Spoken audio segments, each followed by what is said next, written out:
Good morning. Welcome to Almas Market Morning. Overnight markets were very subdued as US was closed due to Martin Luther King Day. Uh, Globally, other markets did not see much of a movement in the stocks. Also, people were waiting and watching as yields across have been going up. Today morning, yields have opened at record highs. US 10-year at 1.81, 2-year at 1.01. India also closed at new two-year high at 6.64 yesterday. So yields, what reaction they get from the market, other related markets is something that we need to watch. The dollar, the stock market, etc. I'm sure this rise in the yields is likely to lead to further sell-off in the bonds. So, an interesting day in prospect.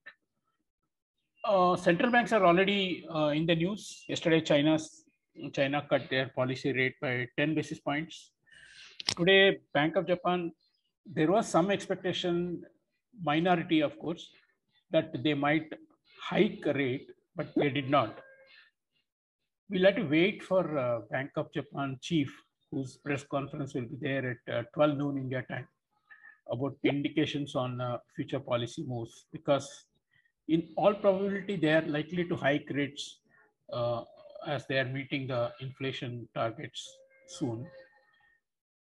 We have a Bank of Canada meeting coming up next week, and very likely they will hike the rate, becoming the next major central bank to hike the rate. Bank of England is also likely, but whole world's attention is on Fed meeting, which concludes on 26th. And suddenly, from June, the expectation shifted to March, and now even some minority is expecting January move is also likely. So that is going to be kind of a shock for the market if it does happen. And it's not totally unjustified looking at the way inflation has been going and the way Fed members have been voicing their concern on the inflation trends. So all eyes on monetary policy, bond yields, and stocks are just waiting with bated breath. And the dollar, of course, started the year with CFTC data showing very high position on the long side, and that is why we saw some liquidation and dollar weakening, but met key resistances at 1.15 euro and 1.37 plus on the GBP. So dollar index also got good support because of the yields going up and expectation of Fed tightening. So we actually market speculative positioning is now probably slightly moderated also. From here, one can expect big move either side depending on the movement in the yields. If there is a larger sell-off in the bonds and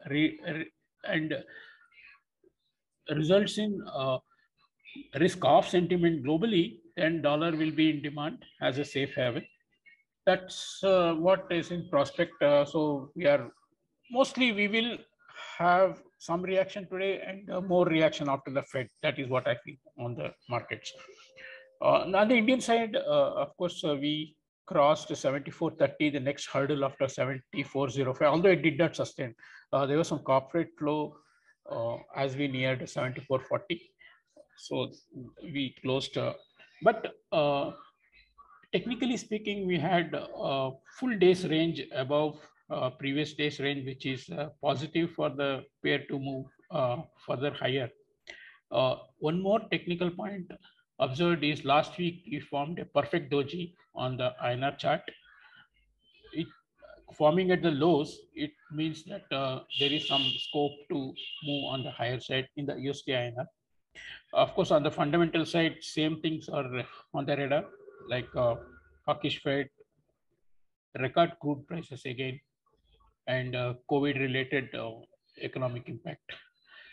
So, dollar P, our view is for it to inch up slowly. The next resistance to fight would be 74.50, and we'll take it forward from there. Thank you. Thanks, JK. So most of the world global eyes have shifted on Davos. World Economic Forum has started.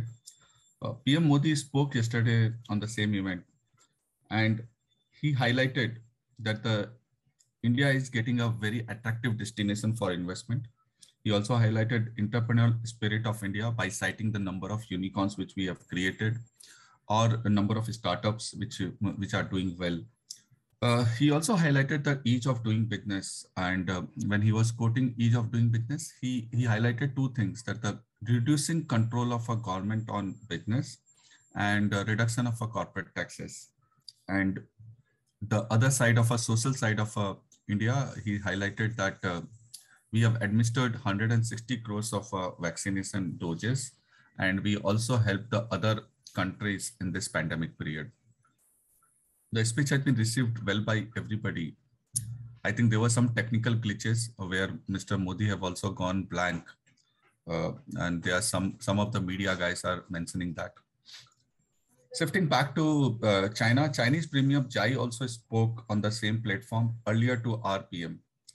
He has highlighted that there is a need to discard Cold War mentality across the globe. And another important economic variable he has brought in his speech, and he said that developed countries, particularly Europe region and US region, should be thinking again to hike rates, because that will slam brake, that will apply brakes on global economic recovery. Interesting speeches, both of them. US Treasury yield continued to move higher in anticipation of a hawkish Fed. FOMC meeting is on 25th and 26th Jan. Market is getting worried on few of the central bank members have spoken about rates, and particularly Bill Ackman, who has been renowned hedge fund manager.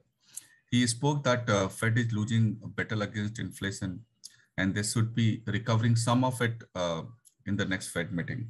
Indian new 10-year benchmark security yield closed at 662, and that's a major shift of 8 basis point in the first trading session. And the old 10-year yield closed at 663. Now, the point here is basically very soon it might happen that the new 10-year benchmark security can have a higher yield than the 10-year old one, and that would be surprising in Indian market because the old security does not lying in the trader's book. They don't have to sell. There's the new security, wherever they would be getting, they would be selling it back. The current appetite of a GSEC Indian debt market is very less. And after yesterday action in government security yields and the US yields going higher, it is expected that we will continue to move higher on the yield. Next destination looks like we will be reaching around 680, maybe around budget session. That's all from me. Thank you. Have a nice day.